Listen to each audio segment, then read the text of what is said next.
नसीरुद्दीन और वो मटका जो हर रात गाना गाता था। शाम का झुटपुटा था और नसीरुद्दीन अपने घर के पिछवाड़े में बैठे चाय पी रहे थे। एक पुराना मिट्टी का मटका उनके आंगन के कोने में रखा था, वही मटका जिसमें वो हर हफ्ते हलीम बनाकर रखते थे। नसीरुद्दीन की नजर उस पर पड़ते ही हंसी आ गई। अरे मियां मटका, तेरे अंदर का हलीम तो कब का खत्म हो गया, अब क्या खामोशी से बैठा रहेगा। लेकिन उसी रात, आधी रात के वक्त कुछ ऐसा हुआ जिसे सुनकर खुद नसीरुद्दीन की हंसी गायब हो गई। ला ला ला, झरनों की मीठी धुन, मटका हूं मैं, गाऊं मैं तुझ संग जुनून। मुल्ला बिस्तर से उछलकर खड़े हो गए। अल्लाह की कसम, अब तो गाने भी बर्तन गाने लगे हैं। वह दबे पांव रसोई की ओर बढ़े। दरवाजा खोला तो देखा वही मटका, शांत, निरीह, बिल्कुल वैसा ही जैसा दिन में था। मुल्ला ने कान के पास जाकर सुना, कुछ नहीं, शायद ख्वाब देख रहा हूं, सोचते हुए वापस चले गए। लेकिन अगली रात वही आवाज, और उसके बाद की रात भी। अब तो पूरे मोहल्ले में कानाफूसी शुरू हो गई। मुल्ला के घर मटका गाता है। मुल्ला परेशान नहीं बल्कि उत्साहित थे। उन्होंने अगले दिन बाजार जाकर 3 और मटके खरीदे और आंगन में सजा दिए। अगर एक मटका गा सकता है तो 4 मिलकर कोरस बना सकते हैं। रात होते ही उन्होंने छत पर चारपाई डाली और रेडी हो गए सुनने के लिए। ला ला ला, ओ मियां सुन जरा, मटका हूं मैं और गा रहा हूं तन्हा। अब की बार आवाज बिल्कुल साफ थी। नसीरुद्दीन नीचे उतरे, लालटेन जलाकर देखा, सिर्फ वही पुराना मटका गा रहा था। बाकी चुप्पी साधे खड़े थे। कुछ तो गड़बड़ है, या तो ये मटका जादुई है या फिर कोई और चाल चल रहा है। अगले दिन उन्होंने मटके को उल्टाकर खाली कर दिया और पास की मस्जिद के अहाते में रख दिया। रात को जब आवाज फिर आई, मुल्ला, ओ मुल्ला, क्यों मुझसे दूर किया? मैं फिर भी गाऊंगा, चाहे तू कितना भी रोक ले। मुल्ला की आंखें चौड़ी हो गईं। अरे बाप रे, अब तो मटका मेरे नाम से गा रहा है। अगली सुबह वह सीधे काजी साहब के पास पहुंचे। काजी साहब, मटका गा रहा है और अब वो मेरा नाम भी ले रहा है। काजी साहब ने चश्मा नीचे किया और मुस्कुरा दिए। मुल्ला, लगता है अब तुमने चाय में पुदीने की जगह भांग डालनी शुरू कर दी है। नहीं जनाब, कसम से, आप खुद आइए रात को मेरे घर, खुद सुनिए। काजी साहब थोड़े खींचे पर थोड़े उत्साहित राजी हो गए। रात को दोनों छिपकर बैठे। ला ला ला, अब तो मेहमान भी लाया है तू। ओ मुल्ला, क्या बात है, क्या बात है? काजी साहब के होश उड़ गए। यह तो वाकई गा रहा है। अल्लाह रे, मुल्ला बोले। बताइए काजी साहब, अब कौन पागल है? काजी साहब ने झट उठकर तकिया मारा मटके पर। मटका चुप। उन्होंने कान लगाया, कुछ नहीं। जैसे ही वे पीछे मुड़े, फिर वही आवाज, तू चाहे जितना दबा ले मुझे, मैं फिर भी गाऊंगा। अब तो पूरे शहर में हड़कंप मच गया। लोग लाइन लगाकर नसीरुद्दीन के घर मटका सुनने आने लगे। कोई कहता जिन है, कोई कहता जादू है, तो कोई बोला इस मटके में आत्मा बसी है। मुल्ला ने मटके को उठाकर कमरे में रखा, चारों ओर रंगीन चिराग जलाए और बोर्ड लगा दिया। गाते हुए मटके का शो, एक तालीम, एक चाय के साथ। शहर वाले हंसते भी पर टिकट लेकर आते भी। एक रात जब भीड़ छूट चुकी थी, मुल्ला ने मटके के पास जाकर धीरे से कहा, देखो भाई, मैंने तुझे स्टार बना दिया है, अब तो बता दे तू है कौन? और तब पहली बार मटका बोला, नॉट गाया, बोला, तुम्हें वाकई जानना है? नसीरुद्दीन सिहर गए पर बोले, हां। तो सुनो, मैं कोई आत्मा नहीं, न जिन न जादू। तो फिर? मैं एक खिलौना हूं, शेख माजिद का बनाया हुआ एक ऐसा खिलौना जो रिकॉर्डिंग के जरिए आवाज निकालता है। मुझे उन्होंने गलती से हलीम के बर्तन में डाल दिया था। मैं वही गाने दोहराता हूं जो मेरे भीतर डाले गए हैं। अरे मियां, तो ये सब ड्रामा है? नसीरुद्दीन ने माथा पकड़ा। ड्रामा तो तुमने किया शो खोलकर। मटका हंसा। और गाना क्यों गाते हो हर रात? क्योंकि मेरा टाइमर उसी वक्त सेट है, रात 11 बजे से 11:05 तक। मुल्ला हंस पड़े। तो तू इंसान नहीं, गाने वाली मशीन निकला, और तुम मुफ्त का प्रचारक। मुल्ला ने गहरी सांस ली। मतलब अब शहर को बता दूं? मटका बोला, तुम्हारी मर्जी, लेकिन सोचना, अगर यह राज खुल गया तो तुम्हारे शो की टिकटें बंद हो जाएंगी। मुल्ला मुस्कुराए, और मैं शो बंद करके तुमसे अगले सवाल पूछूंगा, तुम शेख माजिद के पास कब से आए, और क्या वो भी? जब मटका बोला, शेख माजिद का राज और तिजोरी में छुपा दूसरा खिलौना। रात के सन्नाटे में मटके की बातों ने नसीरुद्दीन की नींद उड़ा दी थी। गाने वाले मटके का राज सामने आ चुका था, पर असली कहानी अब शुरू हो रही थी। सुबह होते ही मुल्ला सीधे पहुंचे शहर के सबसे पुराने मोहल्ले में, जहां कभी खिलौनों की दुकान चलाता था एक बूढ़ा। नाम था शेख माजिद। अब वो दुकान बंद पड़ी थी और शेख माजिद गायब। मुल्ला ने मटके को एक बोरी में डालकर पीठ पर रखा और दुकान के बाहर ताला खटकाया। एक बूढ़ा पड़ोसी बाहर निकला। क्या काम है? शेख माजिद से मिलना है। वो तो 3 साल से इस शहर में नहीं। एक रात चुपचाप सब छोड़कर चला गया। सुना है कोई अजीब आविष्कार कर रहा था। कहां गया ये किसी को पता है? कहते हैं कि नदी पार वाली छोटी पहाड़ी पर उसका एक गुप्त घर है। मुल्ला ने सोचा, मटका अगर सच बोल रहा है तो मामला अब सिर्फ शो का नहीं, शेख माजिद के दिमाग की बात है। उसी दिन कुछ खजूर, रोटियां और एक बकरी का दूध लेकर वो चल पड़े पहाड़ी की ओर। रात होते होते वो पहाड़ी पर पहुंचे। वहीं झाड़ियों के पीछे लकड़ी का एक मकान था। दरवाजे पर ताला नहीं था, बस जंजीर लटक रही थी। अंदर झांका तो मकान पूरी तरह से अंधेरे में डूबा था। लेकिन जैसे ही मुल्ला ने कदम रखा, अचानक दीवारों पर बत्तियां जल गईं। कोई अपने आप बोला, स्वागत है मेहमान, पहचानिए कौन हूं मैं। मुल्ला चौंके। अब क्या घर भी बोलने लगे? मैं घर नहीं, शेख माजिद का सुरक्षा यंत्र हूं। और शेख माजिद, अगर आप सच्चे हैं तो मेरे सवालों के जवाब दीजिए, वरना आपको तुरंत बाहर फेंक दिया जाएगा। मुल्ला मुस्कुराए। पूछ लो, जान से मारना है तो वो भी आजमा कर देख लो। पहला सवाल आया। शेख माजिद का पहला आविष्कार क्या था? मुल्ला ने मटके से पूछा। बताओ रागी बर्तन, तेरा पहला भाई कौन था? मटका बोला, एक खिलौना पंछी जो हर सुबह सूरज उगने पर गुनगुनाता था। मुल्ला ने वही जवाब दोहराया। सही, यंत्र बोला। दूसरा सवाल, माजिद ने अपने सबसे सफल आविष्कार को कहां छिपाया? मटका चुप रहा। लेकिन तभी दीवार से एक सीटी जैसी आवाज आई और सामने एक पेंटिंग हट गई, पीछे एक तिजोरी। मुल्ला ने कहा, लगता है जवाब खुद सामने है। वो तिजोरी खोली। अंदर एक और मटका रखा था, छोटा, नीला और सुनहरी डिजाइन वाला। लेकिन यह मटका कुछ और था। जैसे ही उसे उठाया, वह खुद ब खुद बोला, नसीरुद्दीन, देर हो गई, बहुत देर। मुल्ला ने घबराकर मटके को नीचे रखा। अबे ये तो नाम लेकर बात कर रहा है। मटका बोला, मैं शेख माजिद का आखिरी संदेश हूं। क्यों? वो खुद कहां है?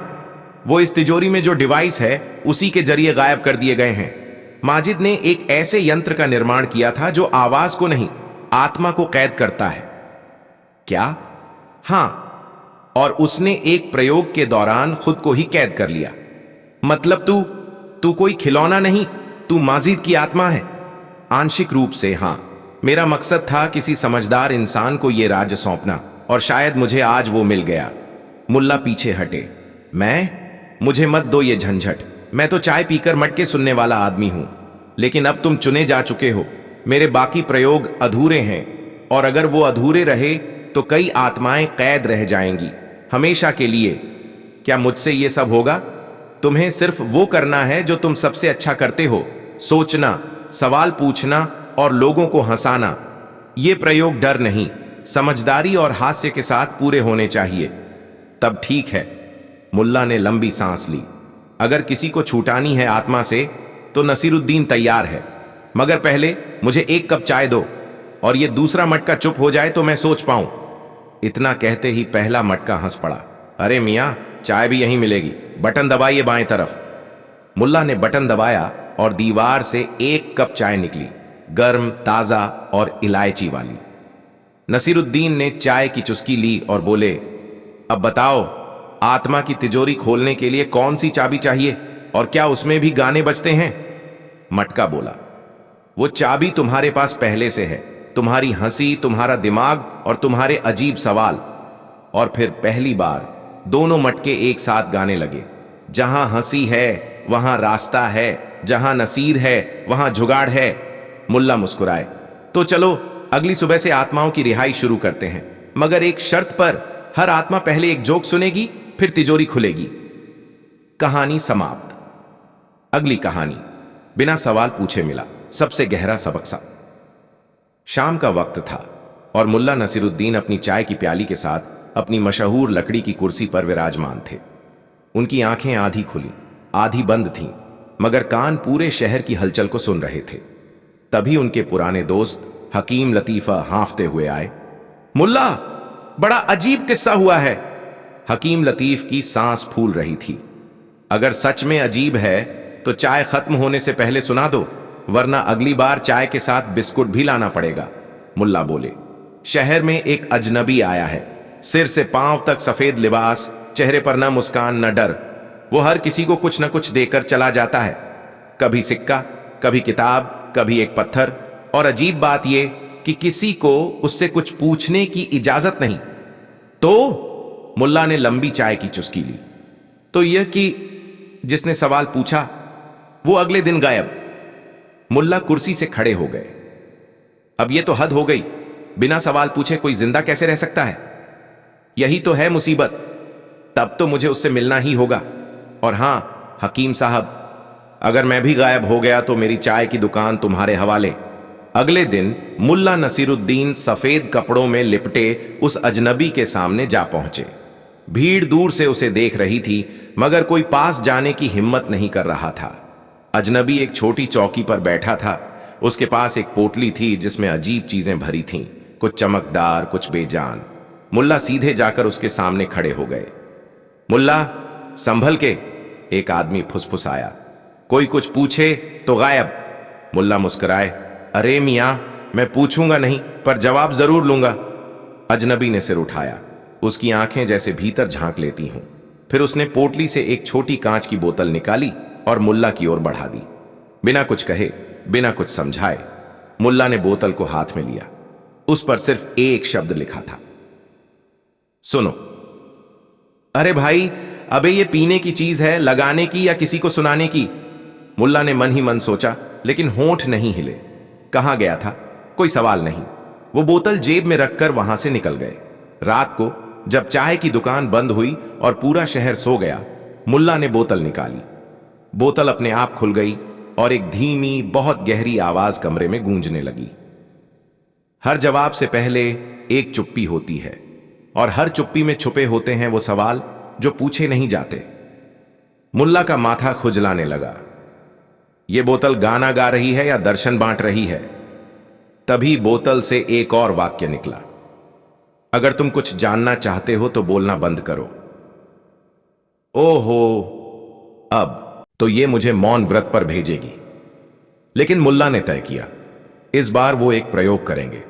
अगले 7 दिन तक उन्होंने किसी से कोई सवाल नहीं पूछा, बिल्कुल भी नहीं। पहला दिन बाजार में आग लग गई।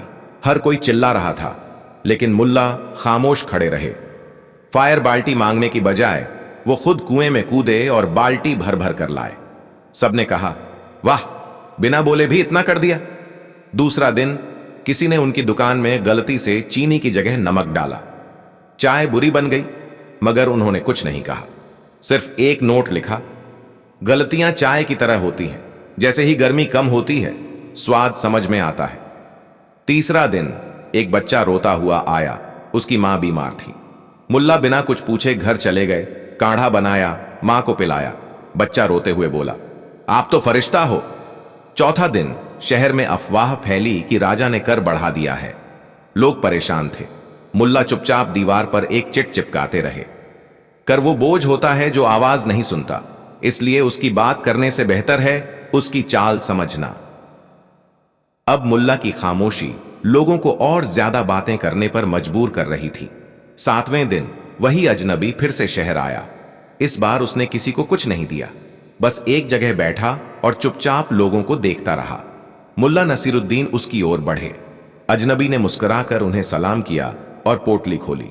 इस बार पोटली में सिर्फ एक चीज थी, एक शीशा। मुल्ला ने उसमें झांका। उसमें कुछ नहीं था, सिर्फ उनकी ही छवि थी। मगर वो हंस नहीं रहे थे, वो बस देख रहे थे, गहराई से, सवाल के बिना, उत्तर की तलाश में नहीं। मुल्ला ने शीशा लौटाया। मैं समझ गया हूं, उन्होंने पहली बार अजनबी से कुछ कहा। अजनबी मुस्कुराया और बोला, अब तुम पूछ सकते हो। मुल्ला ने आंखें बंद की। फिर खोली और बोले, क्या तुम वो हो जो मैं बनने से डरता था? अजनबी ने सिर हिलाया, मैं वही हूं। और अब तुम जो हो वही हो। अचानक हवा तेज हुई और अजनबी कहीं गायब हो गया। लोगों ने देखा, पोटली वहीं रह गई। मुल्ला ने पोटली खोली। इस बार उसमें सिर्फ एक चीज थी, एक किताब जिसका नाम था बिना सवाल पूछे मिले सबक की डायरी। मुल्ला ने किताब उठाई और दुकान की तरफ लौटते हुए बोले, अब हर शाम एक पन्ना पढ़ूंगा और शायद कभी पूछूंगा नहीं कि आखिरी पन्ना कौन सा होगा। जब किताब के पन्ने खुद बोलने लगे, मुल्ला नसीरुद्दीन उस दिन देर रात तक सो नहीं सके। किताब उनके सामने खुली रखी थी और उसका पहला पन्ना हल्के नीले रंग की रोशनी में चमक रहा था, जैसे कोई अदृश्य ताकत हर शब्द को जीवित बना रही हो। पहले पन्ने पर लिखा था, अगर तुम जानना चाहते हो कि सबसे बड़ा उत्तर क्या है तो सबसे छोटा काम करो, ध्यान से देखो। मुल्ला मुस्कुराए, यानी अब ये किताब भी मुझे उपदेश देने लगी है। उन्होंने पन्ना पलटा। दूसरे पन्ने पर कोई शब्द नहीं था, सिर्फ एक छोटा सा दर्पण चिपका हुआ था। जैसे ही मुल्ला ने उसमें झांका, उनकी आंखों के सामने पुरानी यादें दौड़ गईं। जब उन्होंने पहली बार किसी को अपमानित कर दिया था, जब उन्होंने किसी की मदद करने का मौका खो दिया था, और जब वो बिना जाने किसी को बेवकूफ समझ बैठे थे। एक पुराना चेहरा उभरा, फकीर फकीरुद्दीन का, जिसे उन्होंने चाय न देने के लिए बहाना बना दिया था कि दुकान बंद हो गई है। मुल्ला ने किताब को बंद करना चाहा, मगर वो नहीं बंद हुई। उसका अगला पन्ना अपने आप खुल गया। हर प्रश्न जो तुमने नहीं पूछा वो किसी और के जीवन में उत्तर बना। हर उत्तर जो तुमने नहीं दिया वो किसी की जिंदगी में प्रश्न बन गया। अब ये किताब मुझे अपराध बोध में डुबो रही है, मुल्ला ने बड़बड़ाया। अगले दिन उन्होंने चाय की दुकान खोली, मगर ग्राहकों को बैठाकर किताब पढ़ने में ही लगे रहे। मुल्ला, एक चाय दो, एक नौजवान चिल्लाया। मुल्ला बोले, इस बार चाय मैं नहीं, ये किताब परोस रही है। मुल्ला, तुम ठीक तो हो? ग्राहक ने मुस्कुराकर पूछा। मैं ठीक नहीं, पर सच्चा हो रहा हूं, मुल्ला ने जवाब दिया। दिन बीतते गए और हर दिन किताब का एक नया पन्ना खुलता, अपने साथ कोई दृश्य, कोई आवाज या कोई पुरानी भूल ले आता। एक दिन पन्ने पर सिर्फ 3 शब्द थे, आज माफी मांगो। मुल्ला उठे और शहर की गलियों में घूम घूम कर उन सब से माफी मांगी जिन्हें उन्होंने कभी किसी रूप में ठेस पहुंचाई थी। किसी ने उन्हें गले लगाया, किसी ने चौंक कर देखा और कुछ ने हंसते हुए कहा, मुल्ला, तुम पागल हो गए हो क्या? मुल्ला मुस्कुराए, हां, मगर पहले समझदार दिखता था, अब सच में पागल हुआ हूं, जवाबों की तलाश में नहीं, खुद से मिलने की राह पर। फिर एक दिन किताब का एक ऐसा पन्ना खुला जिसने उन्हें हिला दिया। अब तुम किताब से ज्यादा जानते हो। मुल्ला चौंके, किताब को देखा, शब्द चमक रहे थे, मगर अब उनमें ऊर्जा नहीं थी, जैसे किसी बूढ़े गुरु ने अपना आखिरी पाठ दे दिया हो। उसी रात किताब अपने आप बंद हो गई। उन्होंने कोशिश की, उसे खोलने की, उलटने की, झांकने की, मगर अब वो सिर्फ एक साधारण पुस्तक थी, ना रोशनी, ना आवाज, ना दर्पण। कई हफ्तों बाद मुल्ला एक बार फिर उसी चौपाल में बैठे थे। पास बैठे लोग राजनैतिक बहस में उलझे हुए थे। कोई दरबार की बात कर रहा था, कोई करों की। तभी एक युवक ने पूछा, मुल्ला, क्या जिंदगी में सबसे जरूरी चीज सवाल पूछना है या जवाब पाना? मुल्ला कुछ देर तक चुप रहे, फिर मुस्कुराकर बोले, न सवाल पूछना जरूरी है न जवाब पाना, सबसे जरूरी है देखना। जब तुम देख लेते हो तो सवाल खुद शर्मिंदा हो जाते हैं और जवाब चुपचाप आकर तुम्हारे सामने बैठ जाते हैं। लोगों ने चाय की चुस्की ली, किसी ने कुछ नहीं कहा, और पहली बार मुल्ला की चुप्पी में सबसे गहरी बात छुपी थी। उसी शाम वो किताब जो अब महीनों से बंद थी, अपने आप खुल गई। इस बार आखिरी पन्ना सामने था। शब्द बहुत छोटे थे, मगर रोशनी फिर से लौटी थी। उस पर लिखा था, जिस दिन तुमने बिना सवाल के सबक को अपनाया, उसी दिन तुम खुद सवालों का जवाब बन गए। अब कोई तुम्हें पढ़ेगा। मुल्ला ने किताब को बंद किया, आंखें बंद की और पहली बार महसूस किया कि उन्होंने कभी कुछ जानने की जरूरत नहीं थी, सिर्फ समझने की थी। हम अक्सर जिंदगी से सवाल पूछते हैं, क्यों हुआ, कैसे हुआ, कब होगा।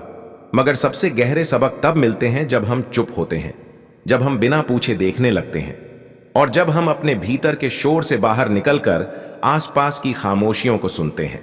कभी कभी सबसे गहरा ज्ञान सवाल पूछने से नहीं, उन्हें थाम कर देखने से मिलता है। अगली कहानी। जब मुल्ला ने पड़ोसन की बिल्ली को मछली का ब्याज लगाया। शहर में एक अजीब सी हलचल थी। सब्जी मंडी के नुक्कड़ पर बैठा हसीन मछली वाला गला फाड़ फाड़ कर चिल्ला रहा था, मछली लो, झील वाली ताजी मछली, और आज सिर्फ उन्हीं के लिए जो चोर नहीं हैं। मुल्ला नसीरुद्दीन वहीं पास की चाय की दुकान पर बैठे थे, हुक्का पीते हुए, आंखें आधी बंद और कान पूरी तरह खुले। क्या बात है हसीन, मछली बेच रहे हो या किसी की मां की इज्जत लुट गई? मुल्ला ने मुस्कुराते हुए टोका। हसीन ने आकर बताया, मुल्ला, रात को मेरी दुकान में से सबसे बड़ी झील मछली चोरी हो गई। पूरे शहर में सिर्फ एक ऐसी मछली थी, काली चांदी की, बिल्कुल जैसे आसमान में बिजली चमकती हो। मुल्ला ने एक लंबा कश लिया और कहा, अजीब बात है, वो मछली मैंने कल शाम को किसी और की रसोई में देखी थी। किसके यहां? हसीन लगभग उछल पड़ा। रुको, ब्याज सहित बताऊंगा, मुल्ला ने आंख दबाकर कहा। अब कहानी की असली शुरुआत यहीं से होती है। मुल्ला के घर के सामने जो घर था, वहां रहती थी उनकी पड़ोसन शमीम बी। उम्र में थोड़ी बड़ी, मिजाज में थोड़ी कड़वी और शौक में बहुत ज्यादा तेज, खासकर बिल्लियों को लेकर। उनकी सफेद काली बिल्ली नूरी इतनी चुस्त थी कि मक्खी भी उनके घर से पास न फटके। एक शाम मुल्ला अपनी रसोई में मछली तल रहे थे। 4 कड़क मछलियां थीं, बिल्कुल सुनहरी।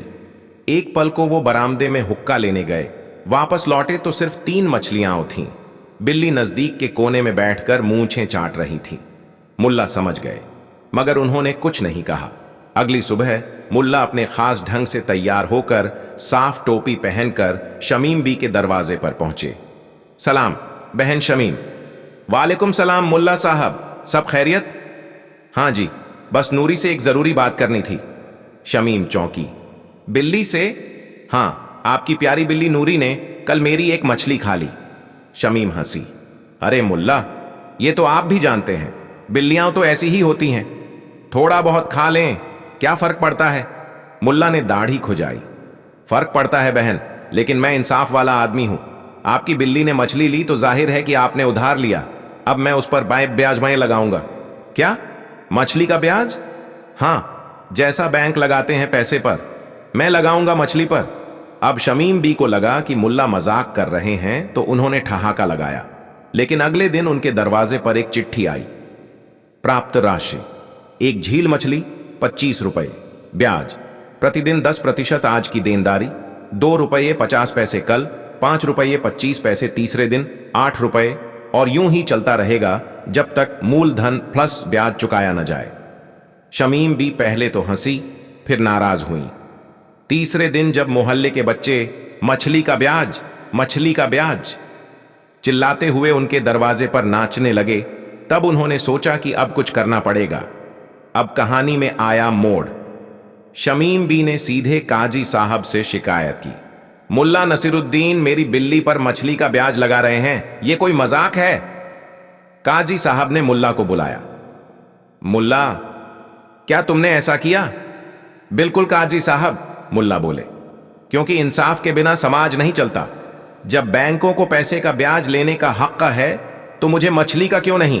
काजी बोले, लेकिन बिल्ली जानवर है, वो कोई समझौता नहीं कर सकती। मुल्ला ने मुस्कुराते हुए कहा, तो क्या शमीम भी उसे अपने घर की मेहमान नहीं मानती?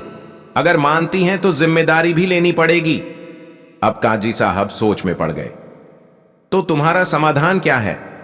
बहुत सरल है, या तो वो मुझे मेरी मछली की कीमत ब्याज समेत दें, या नूरी अगले 3 दिन तक मेरी चौकीदारी करे। बिल्ली से चौकीदारी? जी, क्योंकि नूरी चोरी में माहिर है तो पकड़ने में भी माहिर होगी। काजी साहब को मजा आ गया, बोले, ठीक है, 3 दिन की चौकीदारी। शमीम भी नाराज होकर नूरी को मुल्ला के हवाले कर आई, लेकिन कहानी ने फिर करवट ली। पहली ही रात मुल्ला ने अपने घर के बाहर एक कटोरे में मछली रख दी और छत पर चढ़ गए। आधी रात को 2 चोर आए। जैसे ही उन्होंने कटोरे की तरफ हाथ बढ़ाया, नूरी उन पर कूद गई, चोर भागे और पूरे मोहल्ले में शोर मच गया। मुल्ला की बिल्ली ने चोर पकड़ लिया। अगले दिन नूरी मोहल्ला रक्षक घोषित हो गई। अब शमीम भी उसे वापस लेने आई। मुल्ला, मेरी बिल्ली मुझे लौटा दो। नहीं बहन, अब ये मेरी चौकीदार है। मगर वो मेरी है, आपकी थी। अब तो समाज ने उसे मुल्ला बिल्ली घोषित कर दिया है। यह सुनकर शमीम भी जोर से रोने लगी। मोहल्ले के लोग इकट्ठा हुए। अरे बहन, रो क्यों रही हो? एक बुजुर्ग ने पूछा। क्योंकि मुझे अब समझ आया, मेरी बिल्ली से ज्यादा चालाक तो ये मुल्ला निकले। सब ठहाके मारकर हंसे।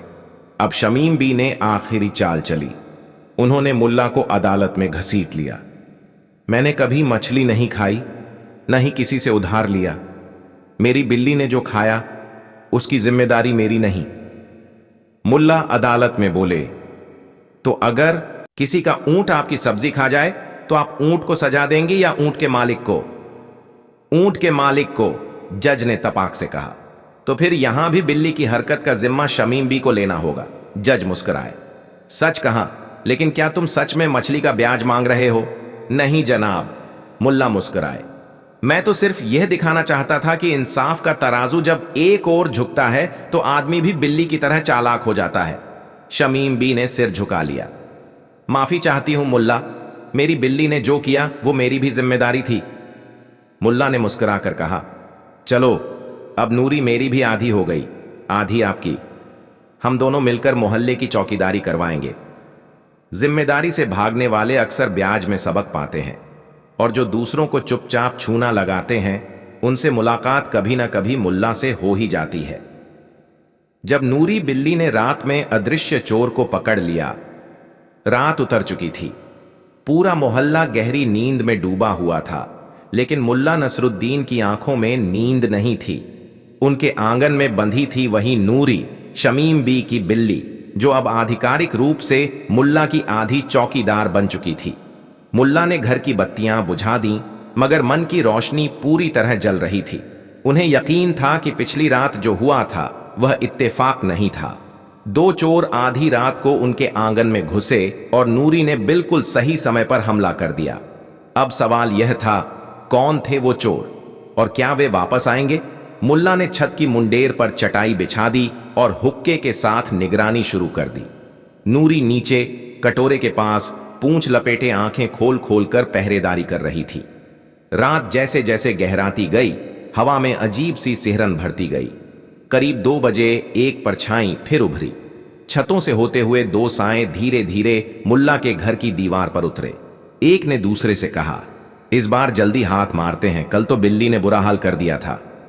मुल्ला ने नीचे झांकते हुए तुरंत पहचान लिया, ये वही 2 चोर थे जो पिछली रात आए थे। लेकिन इस बार उनके साथ तीसरा भी था, जो सिर से पांव तक काला लिबास पहने हुए था। उसका चेहरा ढंका था, मगर उसकी चाल में अजीब तरह का आत्मविश्वास था। अरे सत्तार, तुम्हें तो कोई रोक ही नहीं सकता, एक बोला। बस बिल्ली से बचाकर काम कर लो। तीसरा साया सत्तार हंसा। मैं कोई आम चोर नहीं हूं, बिल्ली क्या रोकेगी मुझे? मुल्ला की आंखें चमक उठीं। सत्तार, वही कुख्यात चोर जिसका नाम कभी पुलिस की फाइलों में और ज्यादा चाय की दुकानों की कहानियों में होता था, अब उनके घर में दाखिल हो चुका था। लेकिन आज मुल्ला भी मुल्ला थे। जैसे ही सत्तार ने मछली वाले कटोरे की तरफ हाथ बढ़ाया, तभी हवा में झपट्टा पड़ा। नूरी बिजली की तरह उस पर झपटी, लेकिन सत्तार पहले से तैयार था। उसने झोले में से चमचमाता डंडा निकाला और झपटते ही नूरी को मारने की कोशिश की। बिल्ली फुर्ती से पीछे हटी, लेकिन जमीन पर गिर गई। मुल्ला को गुस्सा आ गया। ऐ चोरों, वो ऊपर से चिल्लाए, इस बार तो ब्याज समेत लुट जाओगे। फिर वो सीटी बजाते हुए छत से नीचे कूदे। उसी वक्त 4-5 और लोग उनके पीछे पीछे दौड़ते हुए आ गए। मुल्ला ने पहले ही कुछ लड़कों को बुला रखा था। पकड़ो इनको, मुल्ला ने चिल्लाया। सत्तार और उसके साथी भागने लगे, लेकिन गलियों के हर मोड़ पर पहले से जाल बिछा था। पूरे मोहल्ले के लोग, जो अब तक मुल्ला के मछली ब्याज वाले किस्से को चुटकुला समझते थे, उस रात समझ गए कि मुल्ला वाकई चालाक हैं और दूरदृष्टि रखते हैं। सुबह होते ही पुलिस आई। सत्तार और उसके दोनों साथी पकड़े जा चुके थे। मोहल्ले में चर्चा थी कि मुल्ला नसरुद्दीन ने बिल्ली की मदद से जो काम किया वो पुलिस भी ना कर पाई।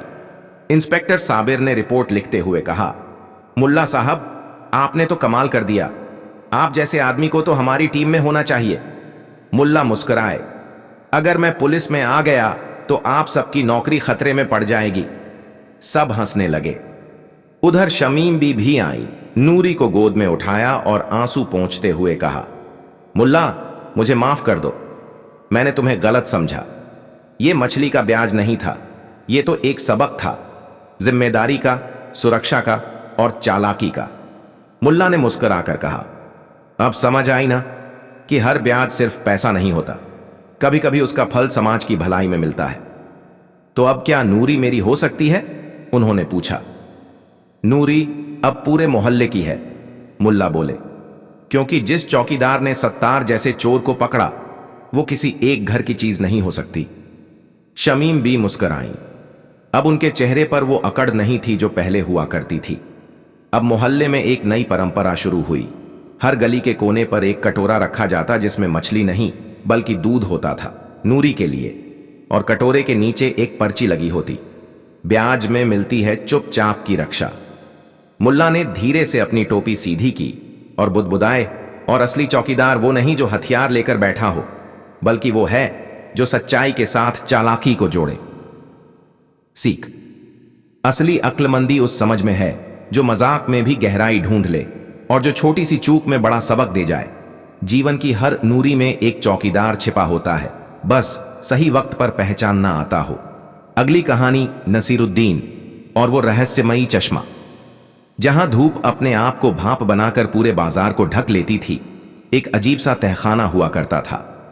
तहखाने के दरवाजे पर एक तख्ती लटकी रहती थी जिस पर लिखा था, जो इसका राजास जान जाए वह पा लेगा उस चश्मे को जो अतीत भी दिखाता है और भविष्य भी जानता है। यह सुनकर लोगों की आंखें चौंधिया जाती, पर किसी ने भी इस रहस्य को जानने की हिम्मत नहीं जुटाई।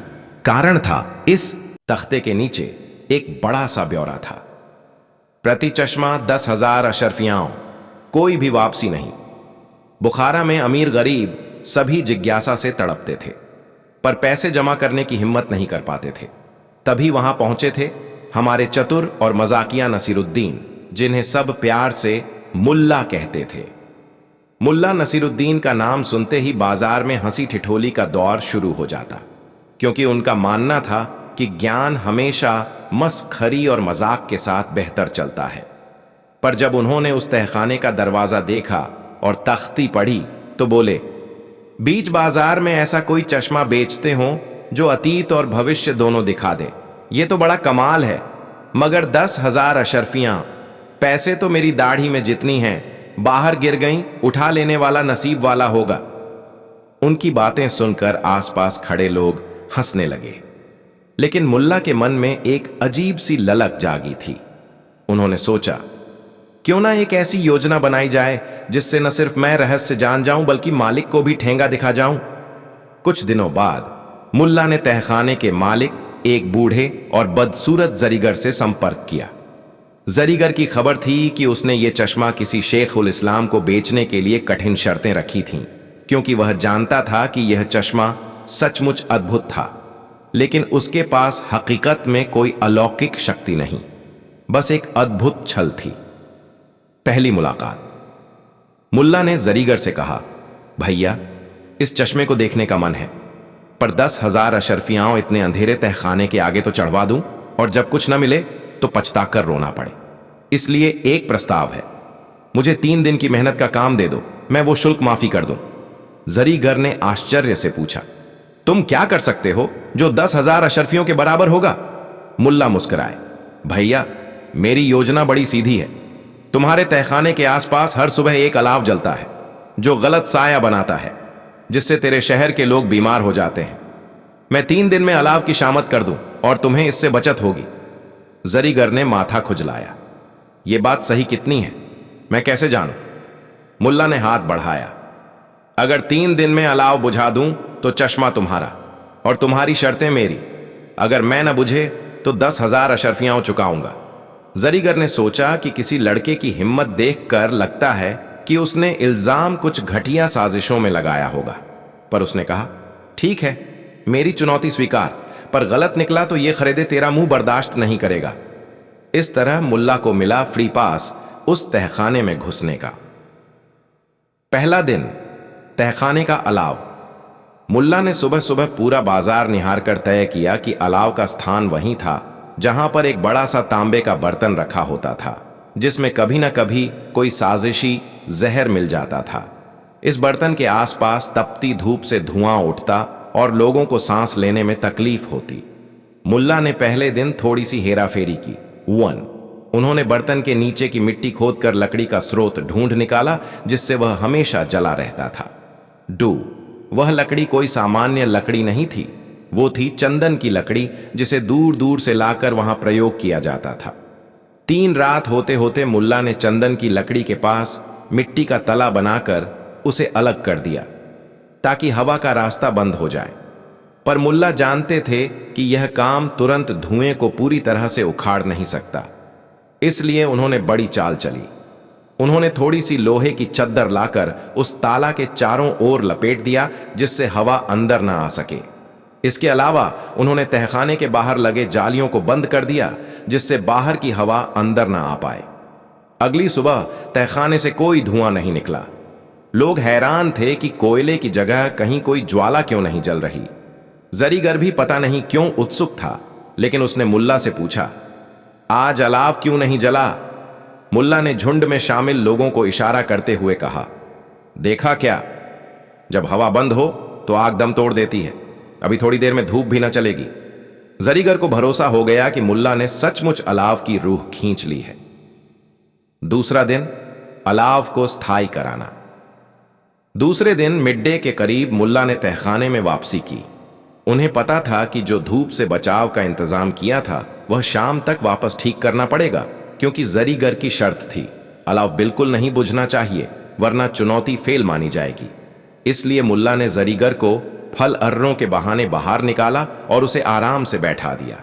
फिर उन्होंने तहखाने के अंदर घुसते ही पहले दिन बंद की हुई हवा की नलियों को फिर खोल दिया। पर इस बार उन्होंने एक और नई चाल चली। उन्होंने बाकी लकड़ी और कोयला तहखाने से निकालकर घास फूस में छिपा दिया।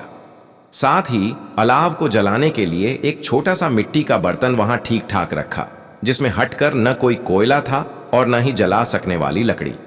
अगले दिन सुबह जरीगर ने देखा कि अलाव फिर धूमधाम से जल रहा है। उसने कहा, वाह। मुल्ला ने जरा सी बात की और अलाव फिर से जिंदा हो गया। मुल्ला ने मुस्कान भरे लहजे में कहा, भैया, दूसरी बार अलाव रचने में बस भर का बल लग गया। जब सही सामग्री ना हो तो दिखावे से काम नहीं चलता। जरीगर और आम लोग उम्दा मालूम हुआ, पर मुल्ला को यह भी तय था कि अगली सुबह फिर से अलाव बुझना चाहिए। तीसरा दिन, अंतिम रणभूमि। तीसरे दिन की सुबह मुल्ला ने तहखाने के रास्ते में कुछ मसाले रखना शुरू कर दिया, लेकिन यह मसाले खाने पीने वाले मसाले नहीं थे। ये थे ऐसे तिखे मसाले जो धुएं में घुलकर तेज महक पैदा कर देते थे। इसके साथ ही मुल्ला ने तहखाने के निचले हिस्से में पानी की एक छोटी नलकुल्लर सरीखी व्यवस्था कर दी। जब अलाव में आने वाली हवा अधिक हो जाएगी तो पानी की धारा स्वतः बहेगी और मिट्टी व ईंट के नीचे पाइप से गुजरकर ऊपर की ओर आती धुआं छानकर निचली हवा को तलछट में बदल देगी। इससे क्या होगा कि दिन भर अलाव जलेगा, पर धुआं आगे नहीं निकलेगा, बल्कि पानी की हल्की सी बूंदों के साथ नीचे की ओर गिर जाएगा। तीसरे दिन दोपहर होते होते जरीगर को भी चौंक लगा, क्योंकि अलाव में बार बार धुआं निकल तो रहा था, पर बाहर वाली आग से कोई हानि होती नहीं दिखी। उसने मुल्ला से पूछा, मुल्ला, इस बार क्या कमाल कर दिया? मुल्ला ने बड़े ही आराम से कहा, भाई, जब धुआं निकलता है तो वह सीधा ऊपर की तरफ जाए, न कि बाहर की गली में फैले। वैसे भी असली अलाव का काम रोशनी और गर्मी देना होता है, न कि सड़कों को काले धुएं से भरना। जरीगर ने मन ही मन सर हिलाया। उसे लगा कि मुल्ला ने वास्तव में अलाव को ऐसा चलाया है कि धुएं का कोई नुकसान नहीं होगा। तीनों दिनों में मुल्ला ने तहखाने की इमारत में लगा दिया कि जितनी हवा अलाव को चाहिए वह मिल जाए, पर बाहर की ओर कोई धुआं न निकले। हर चीज उसने छुप कर की ताकि कोई देख ना पाए। तभी जरीगर अपने मंदिर से लौटा। उसने तहखाने की तरफ देखा। अलाव अभी भी दम दम कर जिंदा था, पर धुआं कहीं नहीं था। जरीगर मुस्कुराया और मुल्ला को गले से लगा लिया। इनाम का मोहर अल्लाह। जरीगर ने मुल्ला को बुलाकर कहा, तुम सचमुच कमाल हो नसीरुद्दीन। 3 दिन खोखले इशारों और धुएं की चालों का जादू चलाकर तुमने दिखा दिया कि असली नुकसान वहीं होता है जहां दिखावा ज्यादा हो। इसलिए ये लो वो चश्मा।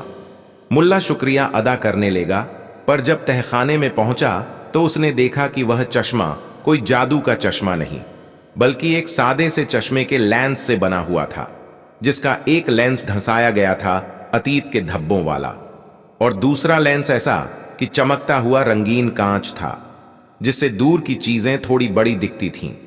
उसमें कोई भविष्य देखने या अतीत पढ़ने की शक्ति नहीं थी।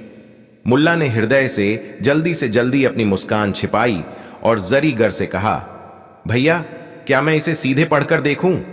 जरीगर ने सिर हिलाया। हां, सीधा लगाकर देखो।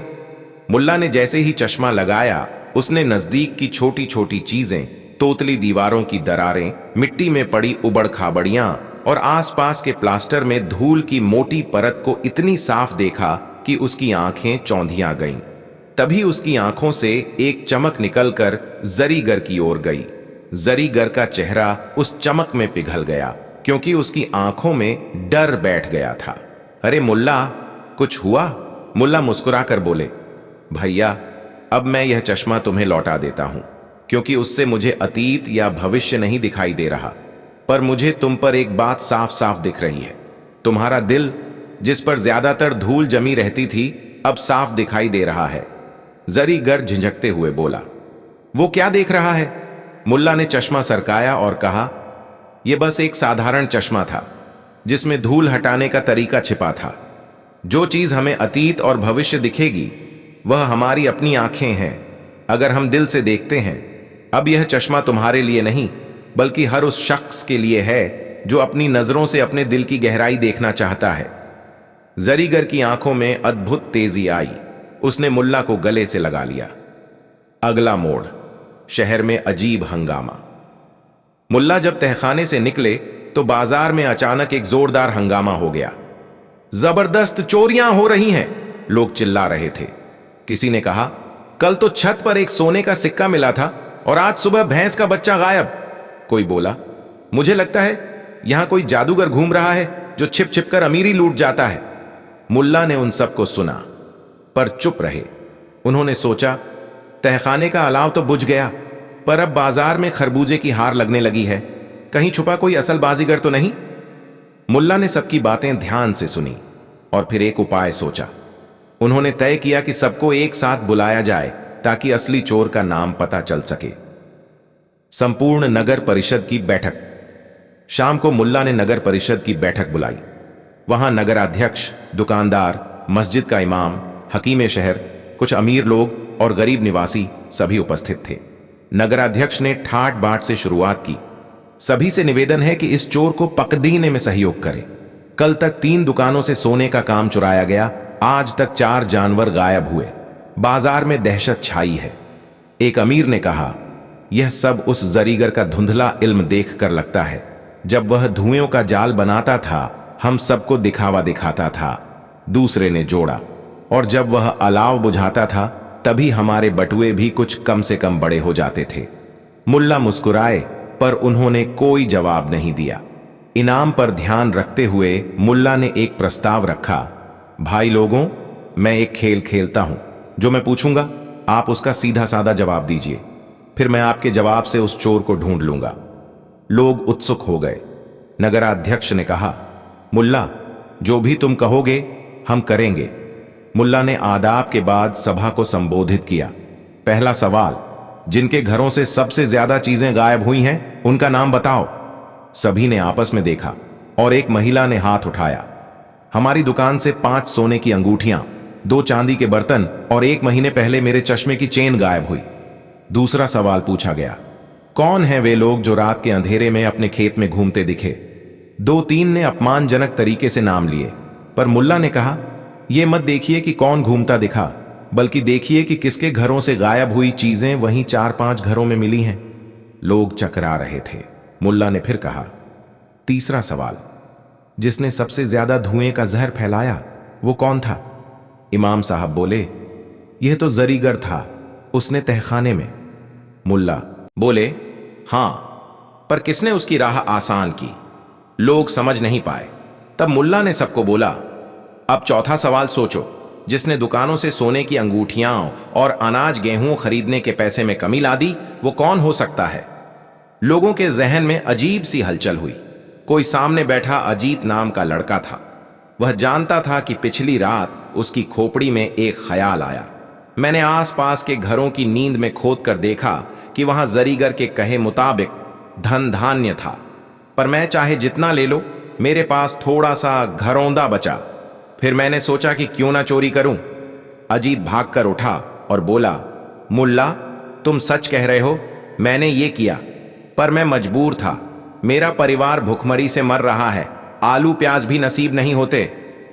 मुल्ला ने उस पर एक प्यारी सी मुस्कान दी और कहा, अजीत, मैं जानता हूं कि तुम्हारे पास चोरी करने के सिवा कोई रास्ता नहीं था, पर शहर के लोगों ने तुम्हारे परिवार की देखभाल के लिए कुछ राशन और कपड़े भेजे हैं। अब तुम होश से काम लेना, चोरी बंद कर देना। अजीत की आंखें छलक आईं। उसने सर झुकाकर कहा, धन्यवाद मुल्ला साहब। चश्मे का असली राजा। सभी ने मुठ्ठियां बांध लीं कि वे चोर से आचरण नहीं बदलेंगे। नगराध्यक्ष ने कहा, मुल्ला, आपने इस खेल से सच सामने ला दिया, पर चश्मा अब हमें नहीं दिखता। मुल्ला ने मुस्कान भरे स्वर में कहा, चश्मा कोई सामान नहीं है जिसे आंखों के सामने रखा जाए। असली चश्मा वो नजर होती है जो दिल से देखती है। तुमने उस दिन जब तहखाने में चश्मा लिया तो मैं तुम्हें बता चुका था कि जिस तरह से तुम सब धूल की परत में चश्मे का सट्टा लगा रहे थे, तुम्हारे दिलों में भी धूल जमा थी। आज उस धूल ने साफी दिखाई। नगराध्यक्ष ने हैरानी से पूछा। फिर वो ऊंचा ऊंचा तख्ता, उस पर लिखा संदेश और वो अजीब सा चश्मा, सब दिखावा था? मुल्ला ने सिर हिलाया। जी, मैंने खुद वह चश्मा तैयार करवाया था। मजदूरों ने धूल से भरे हुए कांच में रंग भरकर सजाया और मैंने बताया कि यह अलौकिक शक्ति रखता है। जो लोग अंधा विश्वास करते हैं उनकी आंखें हमेशा बंद रहती हैं, पर असली चश्मा वही है जो नजर आता है। महानुभावों ने मुल्ला की बुद्धिमत्ता और बुहतान को सराहा। शहर में भरोसा और नया अध्याय। अब शहर बुखारा में सबने सीखा कि दिखावे का परिणाम हमेशा परम सत्य पर भारी नहीं पड़ता, पर जब तक लोग अंधा विश्वास रखेंगे, कुछ न कुछ कोने कोने में ठगी की गुंजाइश रहेगी। नगराध्यक्ष ने घोषणा की, अब हम तहखाने का धुआं उठाने का काम खुद करेंगे, पर उससे पहले हम सब मिलकर इस समाज को कठोर श्रम और मेहनत पर आधारित बनाएंगे, न कि नकली जादू पर। लोगों ने तालियां बजाईं। शहर में एक नई उमंग सुहानी खिली। दुखद हालात से बचने के लिए अब वो धुआं और दिखावे के पीछे नहीं भागेंगे। मुल्ला ने चश्मा लौटा दिया और तहखाने से बाहर निकलकर पूरे बाजार में एक एक मोड़ पर खड़े होकर जोर से बोले, ध्यान रखना, जब तक तुम्हारी नजर दिल तक नहीं पहुंचेगी, सब कुछ धुंधला ही रहेगा। लोग कुछ समझ न पाए, पर खुश थे। एक नया संकट। अगले दिन अचानक एक नई खबर आई। बड़ा सा किले का ताला टूटा हुआ मिला। किले में जमा हुई फौज ओ फरहेजगांव के सारे दस्तावेज और खजाने का हिसाब किताब नंगे पांव घूम रहा था। किले के सैनिक सकते में थे कि यह कैसे हुआ। नगराध्यक्ष ने तुरंत मुल्ला को बुलाया। मुल्ला ने एक लोटा पानी पिया और मुस्कुराकर कहा, जो देखा नहीं वह छुपा नहीं सकता। नगराध्यक्ष ने पूछा, क्या तुम इस रहस्य को भी सुलझा सकते हो? मुल्ला ने आंखें मटकाईं।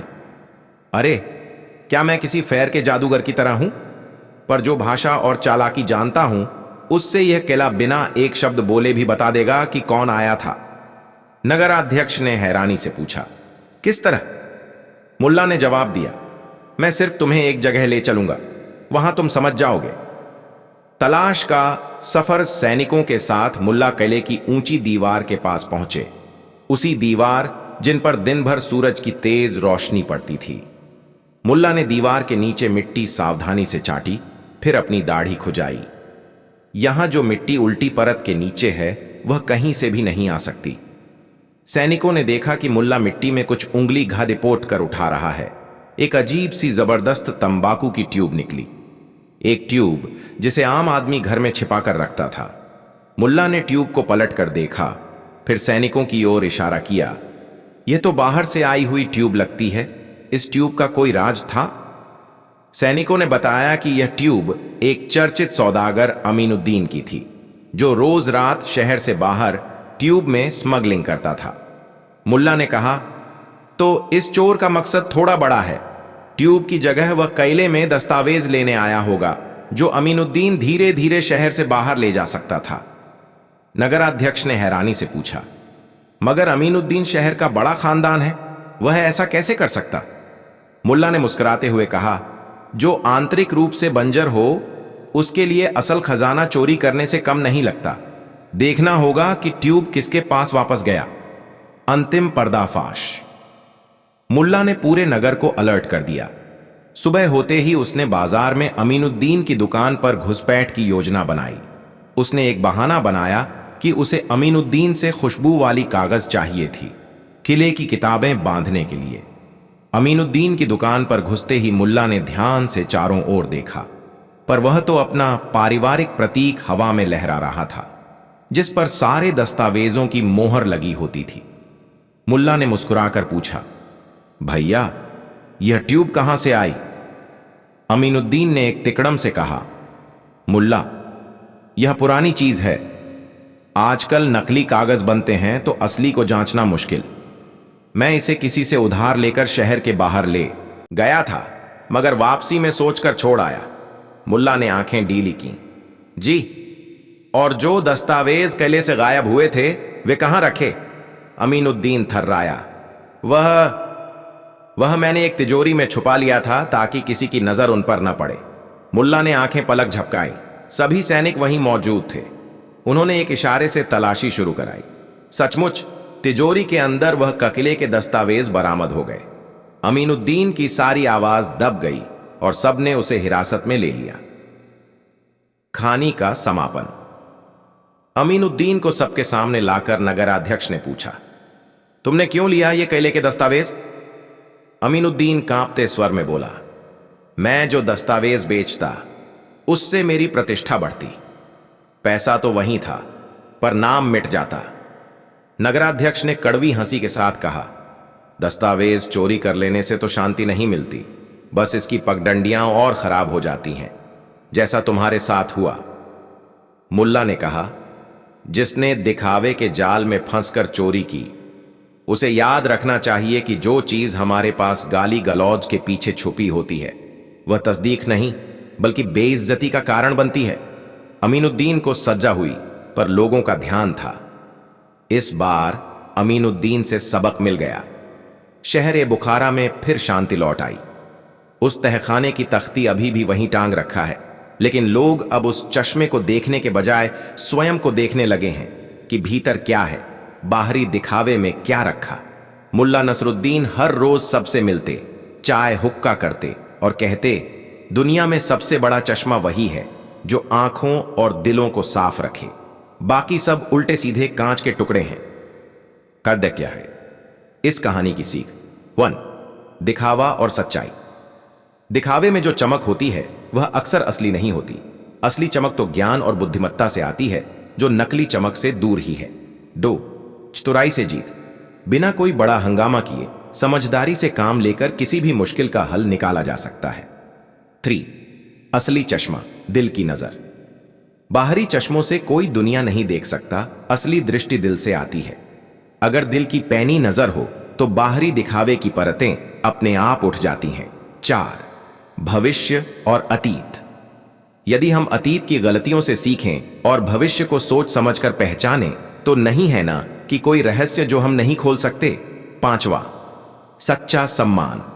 सच बोलने और बुद्धिमानी से काम करने वाले को वक्त और प्रतिष्ठा दोनों मिल जाते हैं, जबकि नकली जादू और चोरी वो शामिल अपराधी को अपने ही तर्कों का शिकार होना पड़ता है।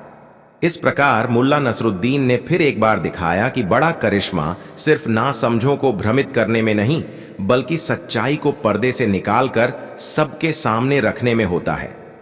उसकी चतुराई, हास्य और बुद्धिमत्ता ने न केवल तहखाने के झूठे जाल को उजागर किया, बल्कि शहर को एक नई सीख भी दी कि असली आत्मनिरीक्षण और समझ ही जीवन का सबसे बड़ा चश्मा है। शाम का झुटपुटा था। और नसीरुद्दीन अपने घर के पिछवाड़े में बैठे चाय पी रहे थे। एक पुराना मिट्टी का मटका उनके आंगन के कोने में रखा था, वही मटका जिसमें वो हर हफ्ते हलीम बनाकर रखते थे। नसीरुद्दीन की नजर उस पर पड़ते ही हंसी आ गई। अरे मियां मटका, तेरे अंदर का हलीम तो कब का खत्म हो गया, अब क्या खामोशी से बैठा रहेगा? लेकिन उसी रात, आधी रात के वक्त कुछ ऐसा हुआ जिसे सुनकर खुद नसीरुद्दीन की हंसी गायब हो गई। ला ला ला, झरनों की मीठी धुन, मटका हूं मैं, गाऊं मैं तुझ संग जुनून। मुल्ला बिस्तर से उछलकर खड़े हो गए। अल्लाह की कसम, अब तो गाने भी बर्तन गाने लगे हैं। वह दबे पांव रसोई की ओर बढ़े। दरवाजा खोला तो देखा वही मटका, शांत, निरीह, बिल्कुल वैसा ही जैसा दिन में था। मुल्ला ने कान के पास जाकर सुना, कुछ नहीं, शायद ख्वाब देख रहा हूं, सोचते हुए वापस चले गए। लेकिन अगली रात वही आवाज, और उसके बाद की रात भी। अब तो पूरे मोहल्ले में कानाफूसी शुरू हो गई। मुल्ला के घर मटका गाता है। मुल्ला परेशान नहीं बल्कि उत्साहित थे। उन्होंने अगले दिन बाजार जाकर 3 और मटके खरीदे और आंगन में सजा दिए। अगर एक मटका गा सकता है तो 4 मिलकर कोरस बना सकते हैं। रात होते ही उन्होंने छत पर चारपाई डाली और रेडी हो गए सुनने के लिए। ला ला ला, ओ मियां सुन जरा, मटका हूं मैं और गा रहा हूं तन्हा। अब की बार आवाज बिल्कुल साफ थी। नसीरुद्दीन नीचे उतरे, लालटेन जलाकर देखा, सिर्फ वही पुराना मटका गा रहा था। बाकी चुप्पी साधे खड़े थे। कुछ तो गड़बड़ है, या तो ये मटका जादुई है या फिर कोई और चाल चल रहा है। अगले दिन उन्होंने मटके को उल्टाकर खाली कर दिया और पास की मस्जिद के अहाते में रख दिया। रात को जब आवाज फिर आई, मुल्ला, ओ मुल्ला, क्यों मुझसे दूर किया? मैं फिर भी गाऊंगा, चाहे तू कितना भी रोक ले। मुल्ला की आंखें चौड़ी हो गईं। अरे बाप रे, अब तो मटका मेरे नाम से गा रहा है। अगली सुबह वह सीधे काजी साहब के पास पहुंचे। काजी साहब, मटका गा रहा है और अब वो मेरा नाम भी ले रहा है। काजी साहब ने चश्मा नीचे किया और मुस्कुरा दिए। मुल्ला, लगता है अब तुमने चाय में पुदीने की जगह भांग डालनी शुरू कर दी है। नहीं जनाब, कसम से, आप खुद आइए रात को मेरे घर, खुद सुनिए। काजी साहब थोड़े खींचे पर थोड़े उत्साहित राजी हो गए। रात को दोनों छिपकर बैठे। ला ला ला, अब तो मेहमान भी लाया है तू। ओ मुल्ला, क्या बात है, क्या बात है? काजी साहब के होश उड़ गए। यह तो वाकई गा रहा है। अल्लाह रे, मुल्ला बोले। बताइए काजी साहब, अब कौन पागल है? काजी साहब ने झट उठकर तकिया मारा मटके पर।